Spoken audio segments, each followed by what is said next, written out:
하나님 말씀은 신약성경 누가복음 12장입니다. 54절로 59절까지 제가 봉독할 때 하나님의 음성을 들으시길 바랍니다. 또 무리에게 이르시되 너희가 구름이 서쪽에서 이는 것을 보면 곧 말하기를 소나기가 오리라 하나니 과연 그리하고 남풍이 부는 것을 보면 말하기를 심히 더우리라 하나니 과연 그러하니라. 외식하는 자여, 너희가 천지의 기상은 분간할 줄 알면서 어찌 이 시대는 분간하지 못하느냐? 또 어찌하여 옳은 것을 스스로 판단하지 아니하느냐? 내가 너를 고발하는 자와 함께 법관에게 갈 때에 길에서 화해하기를 힘쓰라. 그가 너를 재판장에게 끌고 가고 재판장이 너를 옥졸에게 넘겨주어 옥졸이 옥에 가둘까 염려하라. 내게 이르노니 한 푼이라도 남김이 없이 갚지 아니하고서는 결코 거기서 나오지 못하리라 하시니라. 아멘. 지난 한 주도 평안하셨죠? 네. 믿는 사람과 믿지 않는 사람 사이에는 분쟁이 있을 수밖에 없다 그랬습니다. 살아있는 사람과 죽은 사람 사이에 대화가 아름답게 잘 이루어가기가 쉽지가 않고 하나님을 왕으로 섬기는 자와 세상을 왕으로 섬기는 자 사이의 삶의 방식이 같을 수가 없어요. 그래서 우리는 끊임없이 안 믿는 사람과 우리 자신을 좀 비교하면서 우리가 신앙에 잘 살고 있는지 돌아보아야 하지만 또 한편으로는 분쟁이 있을 수 있다. 그 거룩한 분쟁이 있는 줄 알고 지혜롭게 행동하는 것도 필요합니다. 지혜롭게 행동한다는 것은 신자가 그 신자의 삶에서 성령의 열매들을 맺는 것이죠. 그렇게 분쟁이 날 때 싸움박질하고 욕하고 토라지고 화내고 성질내고 다시는 안 보고 이렇게 사는 게 아니라 그래도 온유하고 겸손하고 오래 참고 기도하고 악을 선으로 갚으면서 그 분쟁의 사이에서 믿음을 잘 지켜가는 것, 그게 신자라 그랬습니다. 그지? 근데 참 그게 잘 안 돼요. 뭘 내가 아쉬운 게 있다고 네가 뭐라고 그럼 맨날 싸움박질해야 되는 거죠. 그지? 분명히 분쟁이 있는 걸 알아요. 사소한 것에서도 마음이 안 맞을 걸 아는데 그래도 싸움하게 되는 거죠. 토라지고 말이죠. 그 사단이 틈타서 신자의 열매를 맺지 못하고 그 세상적인 모습으로 살아가도록 밀어넣는 것이죠. 꼭 기억해야 됩니다. 거룩한 분쟁이 있다. 다를 수 있다. 그래서 제가 반드시 얘기하잖아요. 신앙이 없는 자와 결혼하지 말아라. 그 집안은 파탄 날 가능성이 너무 많다. 아니면 신앙을 다 잃어버릴 가능성이 훨씬 더 많다. 왜요? 분쟁이 늘 있는데요. 제 아는 분은 그래요. 11조를 드려야 되겠는데 남편이 교회 결혼하는 것 때문에 교회를 겨우 나와주는 사람이에요. 그 11조를 못 드리는 거예요. 근데 차일피일 그렇게 미루다 신앙을 다 까먹는 거죠. 그지? 분쟁은 있다. 아시고 그 믿음 가운데서 성령 열매를 잘 맺으며 살아가기를 바랍니다. 지난주에 이 말씀을 들으시고 한 주간 동안 기도하면서 힘쓰셨는데 혹은 지난 한 주를 지나고 보니까 오늘 기도할 때쯤 아쉬우신 분들이 계십니까? 그래도 낙심하지 마시고 계속 포기하지 말고 기도하십시오. 더 힘쓰십시오.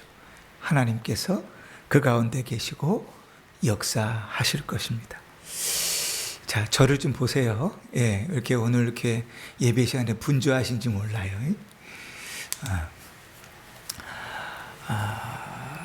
며칠 전에 뉴스를 보니까 일본의 모루구름이라 불리는 초대형 구름이 관측됐다 그래요. 일본의 TBS 방송국에서도 가가와 현하고 도쿠시마현 일대에 이런 그림들이 발견됐다고 막 뉴스를 보내더라고요. 이 모루구름이라는 것은 거대한 구름이 수평으로 크게 퍼지는 현상인데 그 모양이 대장간의 모루같이 생겼다. 그래서 모루구름이라고 합니다. 그런데 문제는 뭐냐 하면 이 모루구름이 나타나고 나면 이 모루구름은 강한 뇌우나 집중호우나 돌풍이나 심지어는 토네이도 같은 이상한 기후현상을 나타내는 전조라는 거예요. 그래서 일본이 막 뒤집혔어요. 이게 그 기상 변화로 인한 토네이도나 돌풍이나 집중호우가 올 수도 있겠다 두려워하는 것이죠. 아마도 그 시대를 살았던 많은 사람들이 가지고 있는 천지를 분간하는 일일 겁니다. 일본만 그런가요? 우리나라도 쉽게 찾아보면 천지를 분간하는 일이 참 많습니다. 막 팔다리가 막 쑤시고 아프면 여러분 뭐라고 생각하세요? 비가 오겠다. 그지 권사님? 팔다리 막 쑤시면 이게 또 비가 오려나 보다. 이제 과학적으로는 이제 비가 올 때쯤 되면 기압이 떨어지니까 그걸 이렇게 민감하게 느끼시는지 모르겠지만 하여간 뭐 관절이 쑤시고 팔다리가 쑤시면 아이고 비가 오려나 보다 이렇게 생각해요. 또 아침 대빨부터 그냥 매미가 막 맹맹맹맹 심하게 울어대면 우리는 어떻게 생각해요? 오늘 되게 덥겠구나. 그지? 이렇게 우리는 천지를 분간하는 일들이 있어요. 우리나라뿐만 아니라 일본도 그렇고 나라마다 그런 일들이 있습니다. 그러니까 우리나라만의 지혜는 아니죠. 서쪽은 다 대해라는 바다가 있고 남쪽으로는 네게브라는 사막이 있는 이스라엘, 특히 이제 성경 시대의 이스라엘 같은 경우에도 그들에게도 그런 지혜가 있었습니다. 바다가 있는 대해 쪽에서 구름이 막 생겨서 일어나오면 사람들이 뭐라고 생각했어요? 소나기가 오겠구나 이렇게 생각했어요. 남쪽에 있는 네게브 사막에서 막 뜨거운 바람들이 막 불어오기 시작하면 그때 당시에 사람들은 그렇게 생각했습니다. 날씨가 매우 덥겠구나. 우리나라 사람처럼 일본 사람처럼 당시 이스라엘 사람들도 그렇게 천지를 분간하는 일들이 있었습니다. 그런데 오늘 예수님께서 그렇게 천지를 분간하는 이야기를 하시면서 그 지혜를 가지고 사람들을 책망하십니다. 마태복음에 보면 이 사람들은 특별히 바리새인과 서기관들이라 그래요. 오늘 우리는 이 말씀을 들으면서 신자인 우리를 향한 책망이라고 좀 들으면 좋겠습니다. 그럼 뭐라고 책망하시는가? 56절부터 보시면 외식하는 자여 너희가 천지의 기상은 분간할 줄 알면서 어찌하여 시대는 분간하지 못하느냐? 또 어찌하여 옳은 것을 스스로 판단하지 못하느냐? 너희가 천지는 분간할 줄 안다. 아이고 쑤시는구나. 비가 오겠네. 그지? 매미가 이렇게 심하게 오는구나. 오늘 많이 덥겠네. 오늘도 37도까지 올라간다는데 매미 소리 들리시죠? 그지? 천지는 분간할 줄 아는데 뭐는 분간할 줄 몰라요? 시대는 분간할 줄 모르고 자기의 삶은 분간할 줄 모른다는 거. 그러면 여러분 우리가 여기서 좀 생각해 봐야 돼요. 시대를 분간한다는 게 뭔가? 하나님께서 우리에게 예언자가 되라는 말인가? 세상이 어떻게 돌아가는지 세상을 보는 특별한 안목을 가지라는 말인가? 아니요. 우리가 아까도 얘기했지만 이 말씀의 바리새인과 서기관들을 향하여 주어지는 마태복음의 말씀을 보면 주님의 의도는 예언자가 되라는 말이 아닙니다. 주님의 의도는 이런 것이에요. 이거 바리새인과 서기관들 율법에 대해서 능통하고 누구보다도 메시아가 오실 것을 너무도 잘 알아야 되는 그들이 구약시대에 그토록 예언되었던 메시아 그리스도가 이 땅에 왔는데도 불구하고 그리스도께서 오신 그 시대를 분별하지 못했다는 거예요. 자기들의 이익과 명예를 추구한 나머지 내 생각과 내 고집에 사로잡혀 있는 나머지 그리스도께서 이 땅에 오시고 말세가 이 땅에 임했는데도 불구하고 분간할 줄 모른다는 거예요. 예수님은 당신이 메시아임을 계속해서 말씀하시고 증명해 오셨습니다. 예수님께서 전하시는 그 권위 있는 말씀이 그랬어요. 무식한 사람들도 그 예수님의 말씀을 들으면서 이야, 바리새인과 서기관의 얘기 같지 않고 권위 있고 능력 있는 말씀이다 인정할 정도였어요. 병든 자들을 고치시고 귀신을 내쫓으시면서 이사야서에서 말씀하셨던 그 말씀들이 응답하는 내용들을 보았어요. 그들이 처음 문제들을 해결하면서 때로는 문제가 생기면 문제를 해결하고 배고프면 배를 채우시는 하나님의 역사. 우리가 아는 성경 이야기의 가장 유명한 것 중에 하나가 오병이어 칠병이어 아니에요. 그런 기적들을 보면서 심지어는 죽은 자를 살려내는 기적을 보면서도 뭘 못했다는 것? 시대를 분간하지 못했다는 것. 어떤 시대입니까? 말세가 그리스도께서 초림하심으로 이미 임했음에도 불구하고, 그리스도의 말씀이 전해짐에도 불구하고 주의 말씀을 통하여 분간하지 못했다는 것. 시대만 분간하지 못합니까? 아니요, 자기 삶도 분간하지 못해요. 자기의 신앙도 분간하지 못하는 거예요. 여러분, 매미가 막 울면 야 덥겠구나, 다리가 막 쑤시고 허리가 쑤시고 막 근육통이래요, 뭐 관절염처럼 막 통증들이 오면 비가 오겠구나는 분간하면서, 예배 시간에 예배가 무너지고 믿음으로 살아가는 삶들이 무너질 때 신앙이 무너진 건 분간하지 못하는 거예요. 주님께서 말세로 임하셨고 주님의 재림이 곧 다가올 말씀이 계속 선포됨에도 불구하고 세상의 천지는 분간하면서 내 신앙은 분별하지 못하고 내 믿음의 수준은 분별하지 못하는 수준에 이르러 있는 거예요. 그런 바리새인들을 향하여 주님 뭐라 그래요? 이 외식하는 자요, 이렇게 말합니다. 이 외식하라는 자는 말을 조금 더 기분 나쁘게 얘기해 볼까요? 위선자요, 위선자요. 아, 오늘 비가 올 거야. 내 다리가 좀 쑤셔. 매미가 많이 보네. 오늘 더울 거야. 아이고, 바람이 많이 보네. 요즘 이번 여름은 덥겠지. 천지는 분간할 줄 알면서 자기 신앙조차는 돌아볼 수 없는, 천지는 분간할 줄 알면서 그리스도께서 재림하실 것을 분단하지 못하는 그 시대의 사람들을 향하여 주님 책망하시는 거예요. 이 위선자들아, 이 위선자들아, 그것이 지혜인 줄 아느냐. 주님 말씀하고 계시는 거예요. 예수님께서 이 땅에 오심으로 이미 말세가 시작됐습니다. 주님 회개하라, 천국에 갖고 왔느라고 선언하셨어요. 그리고 주님께서 다시 오시면 이제 심판이 임할 것이면 더 이상 기회가 없어요. 그런데 바리새인들처럼 이 시대에 주님이 하나님이 하나님 되시는 증거들이 드러나고 주의 말씀이 얼마나 많이 선포되어 매 주일마다 때마다 주의 말씀이 선포되고 라디오를 켜면 핸드폰을 열면 TV를 열면 얼마든지 말씀을 들을 수 있는 세상, 복음을 들을 수 있는 세상에 왔음에도 불구하고 그 시대를 분별하지 못하는 거예요. 자기의 신앙을 돌아보지 못하는 거예요.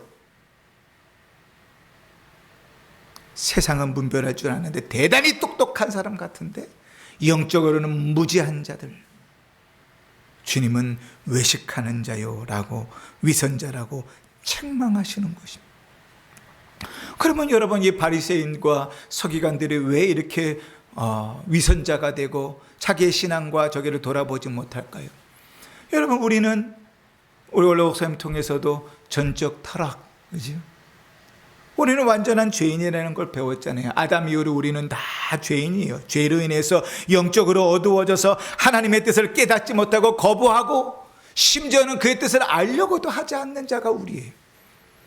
그럼에도 불구하고 오직 예수 그리스도의 은혜로 구원받은 우리인데, 구원을 받았음에도 불구하고 여전히 구원받지 못한 사람처럼 하나님의 말씀을 알 생각도 안 하고 주님이 원하시는 뜻대로 살 생각도 안 하고 하나님이 무엇을 원하신지를 생각하지도 않는다면 죄로 인하여 눈이 다 어두워져 있는 거예요. 이사야 선지자를 주님께서 이방인에게 보내지 않으시고 하나님의 백성들에게 보내시면서 이런 사명을 주십니다. 네가 전하여도 듣지 못할 것이고 네가 기적을 일으켜도 보지 못할 것이다. 저들의 죄가 그들의 눈을 가릴 것이다. 시대는 분간하는 똑똑한 지혜 있는 자들이 이 시대 가운데 주의 말씀이 전하시고 이 시대 가운데 하나님의 백성들이 일어나고 이 시대 가운데 교회의 증거들이 일어남에도 불구하고 하나님의 일하심과 주의 재림을 부정하고 살아가는 이들, 우리의 신앙에는 전혀 관심이 없는 이들, 그들을 향하여 주님께서 외식하라, 외식하는 자라 이렇게 말씀하시는 거예요. 예수님을 알아보지 못하는 그들의 근본적인 이유는 죄 때문입니다. 그들이 단순히 지식이 부족하거나 지혜가 없기 때문이 아니에요. 학식이 모자라거나 무식하기 때문이 아닙니다. 얼마나 지혜로워요. 다리가 쑤시고 허리가 쑤셔서 비가 오겠다 그러면 외출할 일이 있으면 우산을 들고 나갈 정도로 지혜로워요. 비가 내리지 않는데도. 일기예보는 틀릴 수 있어도 내 다리는 정확해. 그죠, 원사님? 내 쑤시는 건 정확해. 그리고 우산을 들고 나갈 수 있는 게 우리예요, 우리. 그 정도로 지혜로워요. 지혜가 없는 것이 아니란 말이에요. 죄가 그 마음을 굳게 만들고 이 땅에 오신 하나님의 아들을 알아보지 못하고 주의 말씀을 듣지 못하게 하고 말씀 가운데 서지 못하게 우리를 만들어가는 것. 그럼 여러분, 여기에 모인 우리 예배드리는 우리는 모두 구원받은 자들 아닙니까? 그지요? 우리는 시대를 분별하며 삽니까?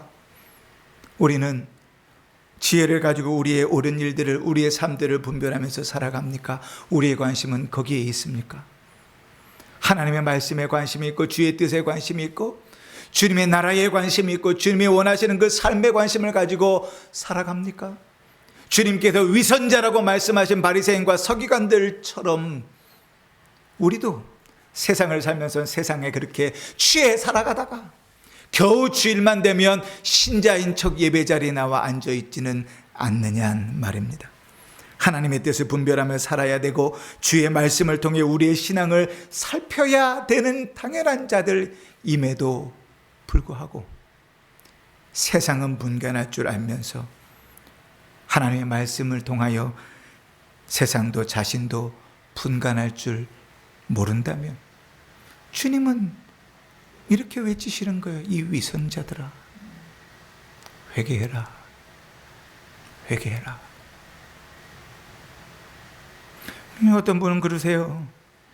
맨날 복 받는다는 얘기하고 잘한다는 설교만 하지 맨날 우리 목사님은 죄 얘기만 해가지고 졸리고 따분하고 듣기 싫고 그죠? 근데 왜 죄 얘기를 안 할 수밖에 없냐면 그 얘기를 안 하면 복음이 성립되지 않거든요. 여전히 우리가 죄 가운데 머물러 있어서 주의 말씀이 이렇게 편만하게 선포됨에도 불구하고 하나님의 말씀 앞에 내 삶에 옳은 것도 분별할 줄 모르고 시대도 분별할 줄 모른다면 이 시대만큼 아무런 시대는 없는 거예요. 여러분, 제가 신학을 할 때만 해도 이렇게 말씀이 잘 드러나는 시대는 아니었습니다.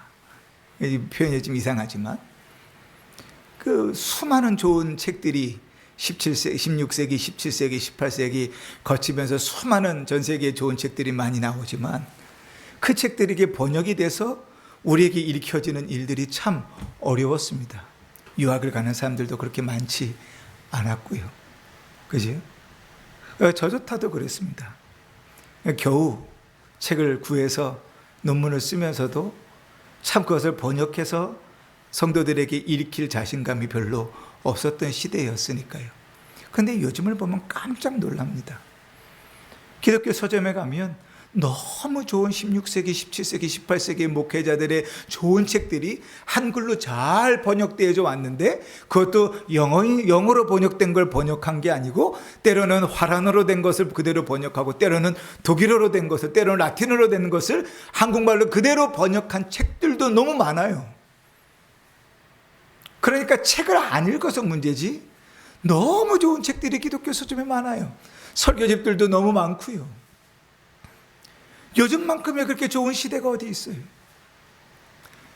TV를 틀면 핸드폰을 열면 설교를 들을 수 있는 것이 너무나 쉬운 시대가 되어져 버렸어요. 심지어는 인터넷에서 유튜브에서 설교를 들으면요, 딱 자막 그러면 영어로 들으는 설교들도 다 실시간으로 자막까지 해갖고 나와요. 한글로 다 들을 수 있어요. 얼마나 좋아요. 요즘 최신형 핸드폰에서는요, 통역 기능도 된대잖아요. 그래서 어떤 분이 그러더라고요.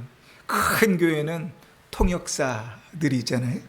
그 통역해가지고 이게 듣고 외국인들도 예배를 드릴 수 있도록 하는 교회들이 많은데, 작은 교회는 그게 안 되잖아요. 그러니까 외국인이 오면 설교를 해도 설교가 안 들리잖아요. 그런데 기술이 얼마나 좋아졌는지 갤럭시 S24 이후의 버전을 쓰면 귀에다가 딱 이어폰 꽂아놓으면 제가 한글로 설교해도 영어로 통역돼서 다 들을 수 있는 시대가 됐어요. 얼마나 좋아요. 이렇게 말씀을 들을 수 있는 시대가 됐는데도 시대를 분별할 수 없고, 이렇게 흔히 말씀을 들을 수 있는 시대가 됐는데도 그 말씀에 내 삶을 분별할 수 없다면 그것만큼 지옥인 삶이 없는 거예요. 그것만큼 악한 삶이 없는 거예요. 옛날에는 몰랐으니까, 기회가 없었으니까, 할 수 없었으니까 핑계 댈 수 있는 그 핑계거리도 다 사라져 버렸어요. 얼마나 쉽게 주의 말씀이 전해지는데. 근데 우리 예수님께서 이 말씀을 하시고 나서 그 뒤에 더 무섭고 더 긴급한 말씀을 비유를 들어서 이어서 이야기하십니다. 58절에 보면, 내가 중간에 그가 너를 재판장에게 끌어가고 재판장이 너를 옥졸에 넘겨주어 옥졸이 옥에 가둘까 염려하라. 내게 이르노니 한 푼이라도 남김이 없이 갚지 아니하고는 결코 거기서 나오지 못하리라 하시니라. 법관에게 끌려갈 텐데, 이제 법관에게 끌려가면 거기서부터는 더 이상 기회가 없다는 거예요. 소망이 없다는 거예요. 뭐라고까지 표현하니까, 한 푼이라도 남김이 없이 갚지 아니하고는 결코 거기서 나오지 못하리라. 이 비유를 통해서 우리가 얼마나 긴급한 상황 가운데 놓여져 있는지, 또한 우리에게 지금 주어진 기회가 얼마나 중요한 기회인지를 봅니다. 이 말씀에서 우리가 조금 중심을 가지고 봐야 될 것은 58절의 이 말씀이에요. 법관에게 갈 때의 길에서 화해하라. 예수님께서 지금 뭐라고 얘기하자면, 아직 법관에게는 도착하지 않았다고 말씀하시는 거예요. 다시 표현하면, 아직 예수님께서 재림하지 않으셨다는 거예요. 아직 주님께서 심판하실 날이 오지 않았다는 거예요. 그러면 지금은 법관에게 가는 길이잖아요. 지금 법관에게 가는 이 길은 뭐예요? 지금 우리가 살아가고 있는 인생이죠. 지금이 기회라는 거예요. 지금 이 기회를 놓치면 기회가 없다는 거예요. 이제 곧 법관에게 도착하면 더 이상 기회는 없다는 거예요. 그러니까 법관에 가는 길에서라는 말은 뭐예요? 너희가 지금 살아가는 그 인생에서, 이제 곧 끝날 인생에서, 이제 곧 그리스도께서 재림하실 인생에서, 곧 주님께서 다시 오실 그 인생에서 아직 기회가 있을 때 뭐 하라고요? 회개하라고요. 회개해야 된다고요. 그럼에도 한 가지 더 생각해야 될 것은, 시간이 얼마 남지 않았다. 사람들은요, 인생이 천년만년 될 것 같아요. 심판의 날이 도래하지 않을 것 같아요. 저는 사실 되게 두려운데, 무슨 근거 없는 자존심으로 그렇게 사는지 모르겠어요. 주님께서 오늘 오지 않으실 거라는 자신감, 난 불신 충만이라고 봐요. 그리스도께서 내 인생에 오시지 않을 거라는 자신감, 불신 충만이에요. 그리스도께서 이번 주에 오시지 않을 거라는 자신감. 성경 어디에도 기록하지 않은 그것을 마치 하나님인 양 믿고 살아요. 그러면서 주님이 오시지 않는 것처럼 살아요. 뭐예요? 회개하지 아니하고, 말씀에도 관심이 없고, 신앙의 삶에도 관심이 없고, 주의 뜻에도 관심이 없고, 마치 바리새인과 서기관들의 이 위선자라고 주님 말씀하시는 것처럼 다른 사람들을 판단하고 다른 사람들을 정죄하고 나는 되게 잘 사는 것처럼 착각하고 살아가는, 주의 말씀과 관계없이 살아가는. 그런데 여러분, 주님 말씀하십니다. 얼마 남지 않았다. 속히 회개해야 합니다. 신자라고 하면서 일상생활을 주를 위해 살지 못하고 주님의 뜻대로 살지 않았다면 회개해야 돼요. 아직도 남들의 잘못하는 것들은 눈에 잘 보이는데 내 신앙은 잘하고 있다고 생각하면 그 착각을 버려야 돼요. 정말 기도 많이 하시고 마음에 굳게 마음을 먹으시고 한번 저를 찾아오세요. 그럼 제가 보여지는 여러분의 신앙을 적나라하게 말씀드릴게요. 여러분, 아직도 예수를 믿지 못한다면 속히 회개해야 돼요. 기회가 없어요. 다음 주가 있으리라는 보장이 성경엔 없어요. 내일이 있으리라는 보장이 성경엔 없어요. 주님의 두려운 말씀입니다. 아직 법관에게 가기 전에 길에서 화해하라. 죄의 문제로 회개하고 주님 앞에 나오라고 주님 말씀하십니다. 사랑하는 성도 여러분, 영적인 분별력이 흐려지고 사라져가는 시대를 삽니다. 천지는 지혜롭게 분간하면서도 교회를 다니면서 말씀을 들으면서도 하나님의 뜻은 분별할 수 없고 하나님의 일하심을 볼 수 없으며 하나님의 역사를 기대하지 못하는 그런 삶들을 삽니다. 하나님의 말씀이 나에게 아무런 영향력이 없고 주의 말씀이 즐겁지 않으며 하나님의 말씀이 내 삶을 바꾸지 않는 그런 무신론자적인 삶을 삽니다. 그러나 시간이 별로 없습니다. 예수님은 반드시 재림하실 것이고 곧 재림하실 것이고 죄에 대한 심판은 반드시 이루어질 것입니다. 주님이 오늘 재림하실 수도 있고 주님이 내일 오실 수도 있고 주님이 다음 주에 오실 수도 있어요. 주님이 재림하시기 전에, 주의 심판이 임하기 전에 아직 예수님을 믿지 못하는 분들이 계시다면 회개하고 주께로 돌아오시기를 바랍니다. 주의 말씀 속에서 교회와 신자들의 산 증거들 속에서 하나님의 살아계심이 얼마든지 드러나잖아요. 그를 통하여 주님 앞에 오십시오. 주의 말씀이 전해지는 자리에, 주의 말씀이 전해지는 시대를 살아가면서 그 말씀이 우리의 삶을 주장하지 못하고 그 말씀이 내 삶을 어거하지 못한다면 주님 앞에 회개할 수 있기를 바랍니다. 하나님의 말씀이 따분하고 제일 졸리고 재미없고 주의 말씀이 내 인생에 아무런 영향력이 없고 내 영의 양식이 되지 못한다면 주님 앞에 회개하시기를 바랍니다. 하나님의 말씀에 따라 살아갈 생각이 없고 주의 거룩하고 선하시고 기뻐하신 뜻이 온전 무엇인지 분별할 생각이 내 관심사에 없다면 회개하시기를 바랍니다. 시간이 얼마 남지 않았습니다. 자기의 신앙을 돌아보며 회개하는 성도들 되시길 바라고 하나님의 선하시고 기뻐하시고 온전하신 뜻을 분별하는 성도들이 되시기를 바라고 주님께서 위선자야, 외식하는 자야 말씀하시는 음성이 아니라 잘했다, 충성된 종아, 칭찬받는 복된 성도들 되시기를 주의 이름으로 축원합니다. 아멘.